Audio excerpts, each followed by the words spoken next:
ஒரு கொஸ்டின் கேட்குறேன். அமேசான்லேருந்து நான் தரப்பில் சொல்லிட்டேன். பேக்கேஜ் ஏன்டா? ஃபஸ்ட்டு நான் ஒரு விஷயம் சொல்கிறேன்.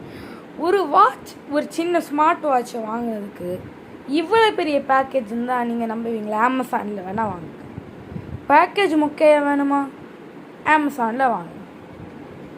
அது இங்கே ஒரு விஷயம் என்னென்னா, இந்த ஜேபிஎல் உள்ள ஒரு ஹெட்செட் இன்ஃபினிட்டி டைசான் நீங்கள் இப்போ யூஸ் பண்ணியிருந்தீங்கன்னா, அமேசானில் நாங்கள் இப்போ வாங்கியிருக்கோம். இதில் என்ன சொல்லியிருந்தேன்னா, கண்டிப்பாக இதில் என்ன சொல்லியிருந்தேன்னா, IPS 68 rating, IPS 5X rating போட்டிருந்தாங்க, பாக்ஸிலே போட்டிருந்தாங்க. ஆனால் அதில் பண்ண என்ன, தண்ணியில் விழுந்தாது. தண்ணியில் விழுந்து ஆன் பண்ண ஆனே ஆக மாட்டேங்குது.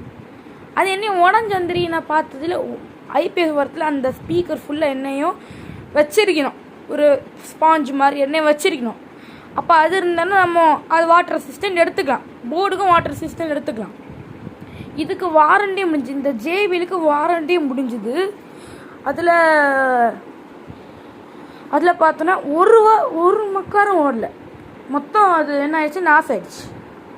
ஆனால் ஒரு கொஸ்டின் கேட்குறேன், கார்டுகள் கரெக்டான ஒரு ஷாப்பிங்கில் நீங்கள் பாருங்கள், பேக்கேஜை நல்லா பாருங்கள், ஒரிஜினலாக தாகும் போது. இந்த மக்கள் இவ்வளோ ரூபா கொடுத்து ப்ராடக்ட்ஸ்லாம் வாங்குறாங்க, நீங்கள் கரெக்டாக பேக்கேஜ் பண்ணுறேன், இந்த ப்ராடக்ட் இப்படி இருக்கே நீங்கள் செக் பண்ணிங்களா? இது அமேசான் தரப்பிலிருந்து நான் சொல்கிற கம்ப்ளைண்ட்.